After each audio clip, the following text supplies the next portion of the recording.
Hoy, 4 de junio del 2025, me encantaría tener contigo unos momentos para reflexionar. Vamos a repasar juntos titulares de prensa. Estos titulares son del año 2020 y decían así: los muertos de la pandemia ascienden a 44.868 y más de 3.000 fallecimientos asociados al COVID-19 se produjeron en la región. A día de hoy seguimos leyéndolo y se nos ponen los pelos de punta. Pero cada día en nuestra prensa nacional o regional podemos ver titulares de este tipo. El tabaco provoca 2.200 muertes cada año en Asturias. Cada 11 minutos muere una persona en España por una enfermedad asociada al tabaquismo y el tabaco causa 60.000 muertes anuales en España. ¿Le damos la misma relevancia e importancia que le damos a los titulares anteriores? Mi nombre es Raquel García, soy enfermera especialista en tabaquismo, trabajo en la unidad de tabaquismo de Oviedo y me encantaría hoy pasar contigo una sesión de cine. Esta nuestra película vamos a dividirla en 3 capítulos. El primer episodio se llama El casting perfecto. La industria supo desde el inicio que primero había que seducir y lo hicieron con una narrativa brillante: tabaquismo como estilo de vida, libertad y empoderamiento. Ya en la década de los años 50 eran muy conocedores de que la nicotina era una sustancia altamente adictiva y que el tabaco empezaba a haber informes y evidencia científica a que estaba relacionado con el cáncer de pulmón. Es por ello que en 1953, en el Hotel Plaza en Nueva York, los grandes ejecutivos de las tabacaleras, todos señoros con corbatas, engominados y bigote, yo me los imagino así, se reúnen para decir: señores, se ha abierto un gran melón. Nos están acusando de que no solo hacemos a las personas adictas, sino que también el producto que vendemos produce enfermedades. Es por ello que generan un informe que podéis consultar en los archivos digitales de Springfield, donde llegan a la determinación y concluyen que el tabaco no hay pruebas concluyentes respecto a que esté asociado al cáncer de pulmón, que todos esos informes y esa evidencia que empieza a salir puede ser porque las personas empiezan a tener estilos de vida nuevos y poco saludables, y lo que hacen es generar un comité interno para ellos investigar qué es lo que pasa realmente en relación con el tabaco. Son agudos, muy agudos, ¿verdad? Además, también empiezan a hacer una estrategia que es conocida a día de hoy, porque veréis cómo luego nuestra historia se repite. Vamos a intentar hacer que esto que vendemos, que dicen que es tan malo, parezca mucho menos dañino. Es así como nos la cuelan con los filtros de acetato.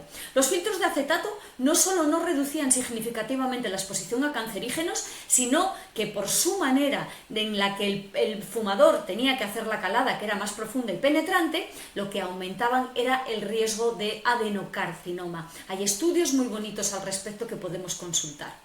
También nos la colaron con los cigarrillos light. Los cigarrillos light no tienen otro secreto, que lo único que hicieron fue microperforar más el filtro de acetato. ¿Qué es lo que pasaba al tener más agujeros el filtro? Oye, que el humo se diluía con el aire y aparecía menos concentración de nicotina y alquitrán.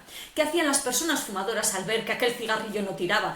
Pues aspiraban más profundamente o tapaban esos agujeros con los dedos o con los labios. Y además, una estrategia también que todos conocemos, que nos encontramos en consulta, es que si con un cigarrillo no te quedabas a gusto, fumabas un segundo cigarrillo a continuación. Siguieron negando que la nicotina era una sustancia adictiva. ¿Y por qué decían que fumaban las personas? Decían que fumaban porque les gustaba, o por hábito, o por vicio, no porque era realmente una adicción. Si ahora pasamos a un segundo capítulo de esta nuestra serie, nuestra docuserie, vamos a llamarle misma estrategia para nuevos productos. Como toda saga exitosa, llegó el reboot, es decir, la segunda parte. Nuevos personajes, mismos argumentos, productos de diseños futuristas, sabores de postre y promesas de menos daño. ¿Menos dañino? No tan rápido. Vamos a verlo ahora. El guionista de esta nuestra película sigue siendo el mismo, la industria tabacalera. Actores principales, aquí hay un pequeño cambio, se van a cebar en jóvenes y en niños. Actores secundarios, las personas fumadoras. Tenemos que saber que en el mundo hay más de 1.300 millones de personas fumadoras y de estas el 50% desgraciadamente se mueren. Y lo hacen de la siguiente manera: de cada 2, una van a tener problemas con patologías relacionadas con el pulmón, con patología cardiovascular o con patología tumoral. 60.000 muertes al año se producen en España por el consumo de tabaco. Por tanto, ellos saben muy bien que están quedando como los malos de la película. Están generando un producto que ahora sí que ya no hay vuelta atrás, no pasa como en el capítulo número 1. Ya hay más que evidencia sobrada de que no solo hace adictas a las personas, sino que también las personas se mueren. Y ellos no quieren quedar sin clientes. Con lo cual, dicen, ¡eureka! Tenemos una idea. Vamos a hacer productos mucho más novedosos, muy cool, muy bonitos y que su diseño no tenga absolutamente nada que ver con el tabaco convencional. Además, vamos a hacer que parezcan inocentes por sus sabores y diseños infantiles. Y otra cosa que van a aceptar muy bien, que estamos seguros, es que vamos a decirles que algunos de sus líquidos no contengan nicotina. Esto seguro que es bien recibido. También les diremos a esta pobre gente que lo que están inhalando y exhalando no es humo, tan solo es un vapor de agua. ¿Qué de malo puede tener el agua? Absolutamente nada, ¿verdad? Así lo que hacen es captar nuevos clientes que se acostumbren a inhalar y exhalar un producto también. Y también algo que va a ser muy bien recibido es que vamos a decirles que es mucho menos malo. Seguro que esto cuela también. Y otra de las cosas que ya es la guinda de esta nuestra película es que la industria tabacalera, si tú quieres dejar de fumar, te van a ayudar. ¿Es esto creíble acaso? Bueno.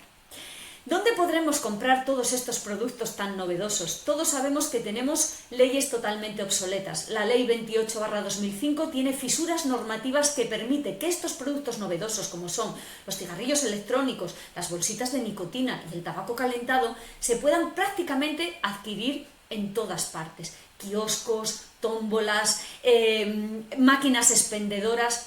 El tabaco calentado, recordad que ahora está regulado por la misma ley que regula el tabaco convencional. Este no lo podremos adquirir, por ejemplo, en una máquina expendedora. Son unos cracks, y claro que lo son. Tienen una estrategia brillante. De hecho, tienen dinero y a los mejores publicistas y sanitarios de su parte. Si hacemos un resumen de estos dos capítulos, podríamos pensar que esto es La historia interminable, Matrix, donde todo es ciencia ficción, o El show de Truman, donde nada es lo que parece. Y a mí me gustaría añadir que no hay segundas partes buenas. En este tercer capítulo vamos a centrarnos en el making of. ¿Qué hacemos nosotros en consulta? En la consulta el abordaje del tabaquismo no es algo improvisado, es un trabajo clínico, ético y empático que sigue un guión basado ¿en qué? En la evidencia científica. ¿Por qué las personas que vienen a la unidad de tabaquismo de Oviedo dicen que es tan difícil dejar de fumar? Ellos describen que esto es un vicio, describen también que les relaja, describen también que les hace compañía y muchas personas dicen, ¿qué voy a hacer sin esto si llevo toda la vida fumando? Muchos de ellos también nos dicen que es un placer. ¿Y a qué tienen miedo las personas cuando les pedimos que dejen de fumar? Pues tienen miedo a no conseguirlo, o a no poder vivir sin ello, tienen mucho miedo a pasarlo mal, y en el caso de las mujeres tenemos que tener en cuenta la tan temida ganancia de peso, que es uno de los motivos de recaída más frecuentes en el sexo femenino. Pero ¿qué les pasa realmente? Y es muy importante que lo entendamos como profesionales y se lo traslademos así también a las personas que vienen a nuestra consulta. El tabaquismo no es un vicio, no es un hábito. Por eso tenemos que dejar de hablar de deshabituación. Es un trastorno crónico, adictivo y recidivante. Y así lo describe la Clasificación Internacional de Enfermedades. Es por eso que nosotros siempre les decimos, acuérdate de la palabra CAR, coach en inglés. Tienes un trastorno crónico para toda la vida, adictivo, necesitas una sustancia física y psicológicamente para estar bien, y recidivante, todos sabemos que hay personas que necesitan más de un intento para dejar de fumar. Algo que les sorprende también es cuando les decimos que consumen la droga más adictiva que existe. Es la reina, está en el top 10. Es mucho más adictiva que la cocaína o más adictiva que la heroína. Y esto les sorprende mucho, muchísimo. Tenemos que recordarles también que tienen una dependencia física. Ellos cada día necesitan consumir tabaco para estar tranquilos. Tenemos que también explicarles que desarrollan tolerancia. Con el paso de los años, la persona fumadora cada vez necesita más dosis de nicotina para estar igual de tranquila, y hay una altísima dependencia psicológica que no se te puede olvidar tratar como profesional. El tabaco es ese amigo que lleva con él toda la vida, aunque sea un amigo cabrón, pero te acompaña absolutamente en todo, en los momentos buenos, en los malos, alegrías, bodas, bautizos, comuniones, siempre está con ellos. Y también tenemos que recordarles que es cierto que cuando alguien deja de consumir una droga puede haber un síndrome de abstinencia, pero que esto tiene arreglo y sabemos cómo tratarlo. ¿Quiénes podemos ayudar a las personas a dejar de fumar? las enfermeras, los farmacéuticos, las médicas, médicos, los psicólogos, psicólogas. Tenemos cabida todo el personal sanitario. Recordad también, y esto ya es algo que tenemos que tener muy en cuenta, que el acompañamiento de un profesional formado en tabaquismo multiplica por 4 las posibilidades de éxito. Ahí te paso esa patata caliente. Es muy importante que sepas cómo abordar y cómo orientar a una persona que quiere dejar de fumar. ¿Qué les pedimos a nuestros pacientes en la unidad de tabaquismo de Oviedo? Que vengan con una mochila, es una mochila ficticia. Muchos de ellos la traen vacía, algunos de ellos ya la traen con ciertas cosas. ¿De qué vamos a llenar esa mochila? De la información, de las herramientas y de las estrategias adecuadas para que esa persona pueda dejar de fumar.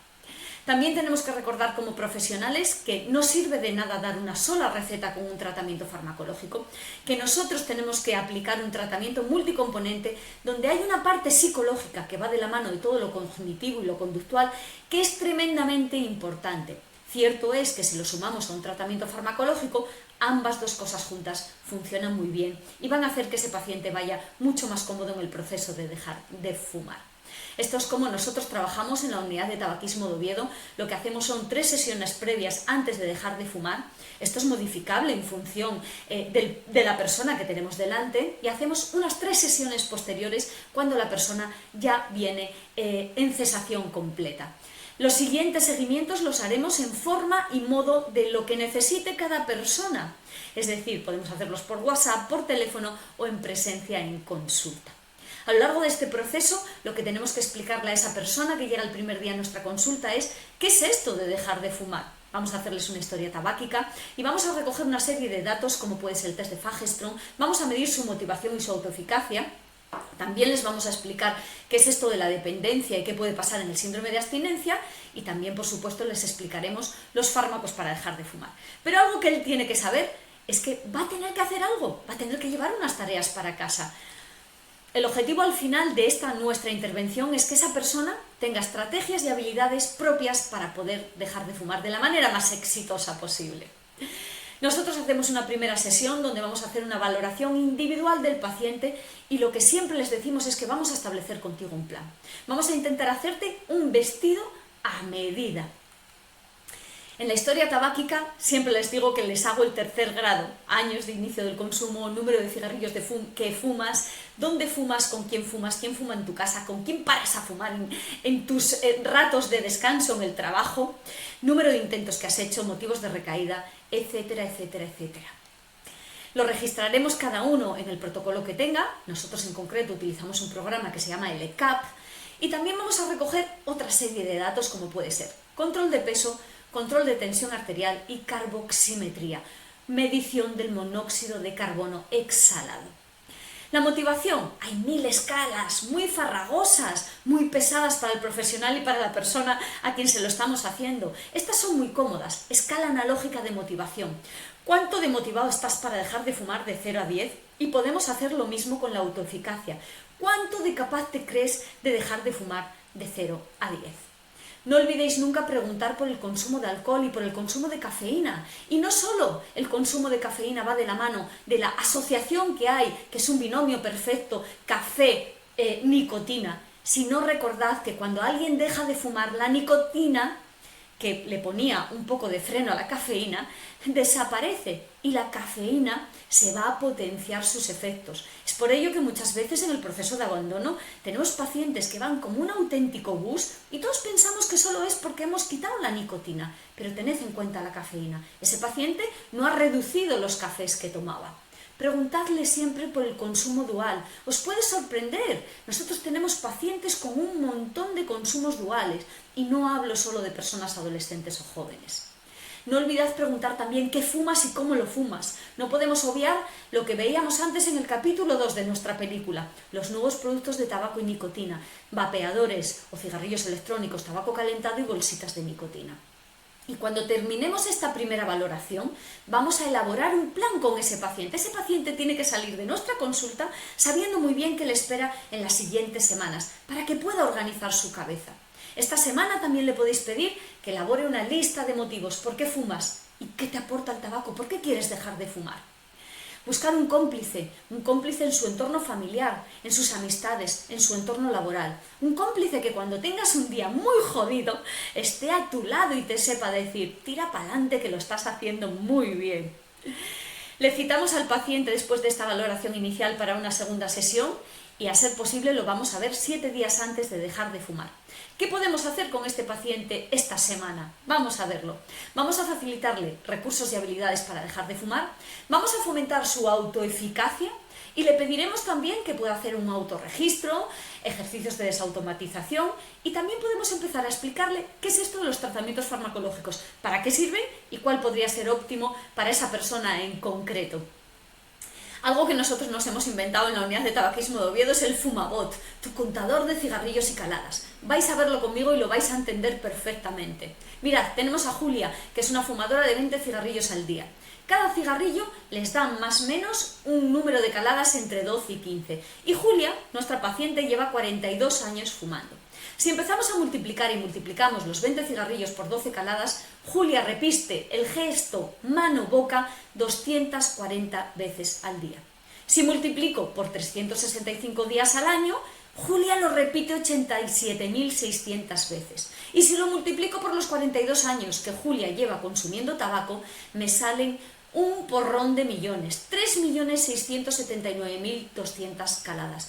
Esto es para que las personas entiendan cómo el acto de fumar no se olvida de un día para otro, porque es algo que está tremendamente entrenado. No se lo pueden creer. Y no os quiero ni contar si aplicáis esta misma fórmula para contabilizar los cigarrillos que han fumado a lo largo de toda su vida. Alucinan en colores. Algo que les proponemos siempre también es hacer el autorregistro, que registren lo que están fumando durante una semana a lo largo de 24 horas. Se trata de que apunten la hora, el lugar y qué función les aportó ese cigarrillo. No todos los cigarrillos son iguales. Hay cigarrillos de placer, hay cigarrillos de automatismo, hay cigarrillos de mono. Regístralo y aprende. Es un ejercicio buenísimo de autocontrol, de poner freno de mano en un momento puntual y un ejercicio fantástico de autoconocimiento. Al final del día analiza qué demonios estás fumando, cómo lo fumas y qué puedes cambiar al día siguiente. Los ejercicios de desautomatización que dejen de comportarse como verdaderos robots son muy importantes en el proceso de dejar de fumar. Y aquí van algunas sugerencias. Sobre todo, mantén el tabaco lejos de tu alcance. No fumes en cuanto te apetezca. Acuérdate en qué lugares de la casa o del trabajo fumas. Cámbialo todo. Pon tu día patas para arriba. De cómo fumas por la mañana, cómo fumas por la noche, cámbialo absolutamente todo. Que no fumen en ayunas, que empiecen a trabajar un poco el autocontrol. Espera un poquito por lo menos a desayunar. Después de las comidas espera 5 o 10 minutos y cambia cómo lo haces, desde dónde fumas hasta cómo. Esta semana también les decimos que fumar sea solo fumar y muchas veces no lo entienden. Yo os lo explico. Se asocia el cigarrillo a todas las actividades de la vida diaria. Puedes fumar y llamar por teléfono, puedes fumar y estar viendo la televisión o puedes fumar y estar conduciendo. ¿Qué les pedimos? Que empiecen a disociar cosas, porque dentro de unos días o dentro de unas semanas no habrá opción, vas a tener que seguir haciendo tu vida sin la presencia de un cigarrillo. Y esto es un preentreno estupendo. También les sugerimos que no fumen para quitarse el hambre, entre otras muchas cosas. Al final esta semana es una semana dura y complicada para el paciente. ¿Por qué? Porque tienen todo el rato la cabeza en modo tabaco. ¿Qué fumo? Apúntalo, retrásalo, cámbialo. Es una semana complicada y también es importante decírselo al paciente, pero es una semana de tu vida y es vital para que te autoconozcas y autocontroles. Le citamos a la semana y le vamos a ver en una tercera sesión y si el paciente se siente preparado, vamos a preparar nuestro día de abandono. Vamos con ello. En esta semana le vamos a dar instrucciones y pautas para los primeros días sin fumar, les vamos a decir que cuando dejen el tabaco pueden aparecer una serie de síntomas desagradables en relación con el síndrome de abstinencia y vamos a explicarles cómo poder afrontarlos. Vamos a darles recomendaciones en relación con la dieta y el ejercicio físico y vamos a preguntar dudas respecto a los tratamientos farmacológicos si es que la semana anterior ya hemos empezado con ellos. Una cosa que les pedimos siempre es la actitud. Los resultados no van a ser reprochables, pero la actitud, cómo tú entres en consulta, cómo tú sigas los acuerdos que nosotros lleguemos en consulta va a ser importantísimo. Recordad que no somos los padres ni las madres de nadie. Lo que nosotros llegamos en consulta con nuestros pacientes es a acuerdos que ellos puedan cumplir. Siempre les decimos que dejar de fumar no es una cosa de superhéroes, pero sí que es cierto que requiere pensamientos súper positivos.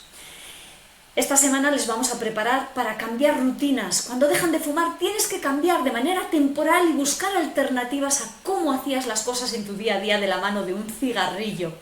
Una de las cosas que les sugerimos para el día de dejar de fumar es que se deshagan del tabaco.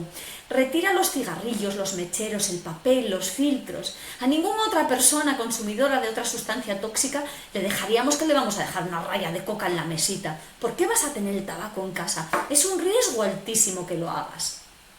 También les vamos a enseñar técnicas básicas de respiración y relajación. Y algo que siempre les decimos, el día que te levantes, tu día del primer día sin tabaco, piensa, no voy a fumar, y céntrate en las 24 horas. Hoy no fumo, mañana Dios dirá.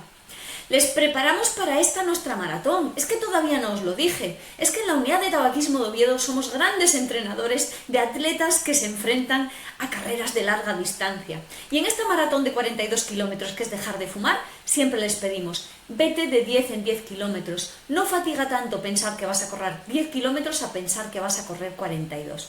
Y cuando llegues al kilómetro 10, no pienses que te quedan 32. Vamos a por otras 10.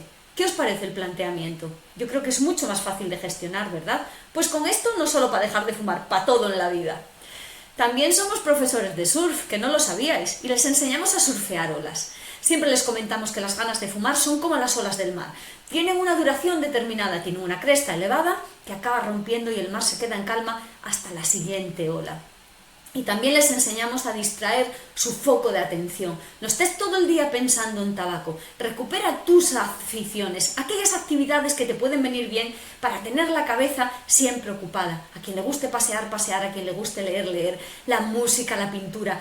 Aquello que te guste, un traje a medida de tu paciente, recuérdalo. Y céntrate, como os decía antes, en el hoy no fumo. Y tienes que creerte que puedes hacerlo. Por eso te pedimos una buena actitud y un pensamiento positivo. También les explicamos esta semana que cuando dejas de fumar hay síntomas en relación con el síndrome de abstinencia. ¿Puede llegar, Chita? Puede llegar.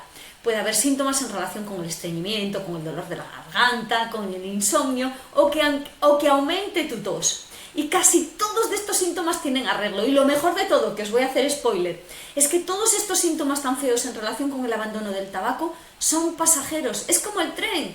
Para en la estación, pero enseguida se va a la nueva estación.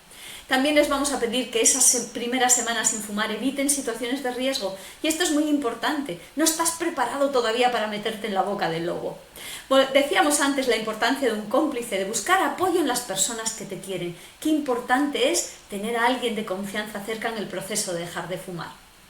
Les citamos para una cuarta sesión. Y si Dios lo quiere y la Virgen de Covadonga también, ¿cómo viene nuestro paciente? Sin fumar, señores, sin fumar. ¿Qué vamos a hacer en esta semana? Reforzar la abstinencia, los cambios positivos y felicitar. Vamos a ver qué problemas y qué soluciones ha buscado en relación con el síndrome de abstinencia, con el control del craving, con los efectos adversos del tratamiento farmacológico. Y ya desde aquí, desde este momento, vamos a intentar prevenir y detectar recaídas y situaciones de riesgo. Recordad que cuando el paciente viene sin fumar, viene súper contento. Felicítale y alégrate, que ellos te lo van a agradecer eternamente que tengas ese reconocimiento. Felicidades por tu primera semana sin fumar. Y les vamos preguntando sensaciones. ¿Cómo estás? ¿Qué sensaciones tienes? ¿Qué estrategias has utilizado? ¿Has tenido algún síntoma en relación con el síndrome de abstinencia? Y sobre todo también, ¿tienes alguna duda con el tratamiento farmacológico? ¿Cómo lo estás tomando? Aseguraros de que hacen las cosas bien. Recordad que también durante este periodo de abstinencia el paciente va a pasar por diferentes fases que vamos a ver ahora juntos. Mirad, desde una fase inicial de euforia en el que el paciente puede estar tremendamente contento y dice ¡ay, Virgen de Covadonga, que llevo 8 días sin fumar!, hasta que en torno a los 12-14 días el paciente pueda estar embajonado, pueda estar triste, pueda estar en una fase de duelo. ¿Le pasa a todos nuestros pacientes estas fases? No, ni muchísimo menos. ¿Todos son en este orden? Euforia, duelo, consolidación. Ni muchísimo menos tampoco. Hay gente que la primera semana te viene en fase total de duelo y luego está súper eufórico porque ya lleva no sé cuántas semanas sin fumar. Pero para que todo esto se normalice y consolide, tienen que pasar muchos meses. De hecho, alguien no se convierte en esfumador hasta pasados 12 meses. A lo largo de estas semanas, cuando el paciente ya está sin fumar, es muy importante que como profesionales analicemos los deslices y las recaídas. Un desliz es un consumo puntual y recordad que una recaída es bueno, pues que el paciente vuelve a fumar y vuelve a recuperar todos sus hábitos de siempre. ¿Por qué puede producirse una recaída? Son múltiples los motivos por los que alguien puede recaer.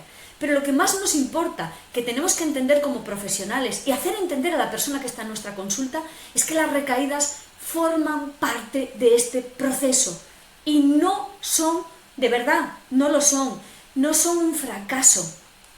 ¿Por qué puede una persona recaer? Pues por motivos, estados emocionales negativos, por estados físicos negativos, por conflictos personales, por elementos de presión en entornos sociales, por aumentar sentimientos agradables porque ellos relacionaban el tabaco con el placer, con la celebración o incluso con la libertad. Daos cuenta que alguien adicto es la persona menos libre que existe en el mundo. Incluso por el exceso de confianza, esas personas que les tenemos que decir, que no vayas de sobrado, que todavía nos queda mucho camino. Recordad también que uno de los motivos de recaída pueden ser los efectos adversos de los fármacos y que el pasarlo mal físicamente, el que tengan un síndrome de abstinencia físico, puede ser también, la clave para que ese paciente continúe o lo abandone todo en un momento puntual.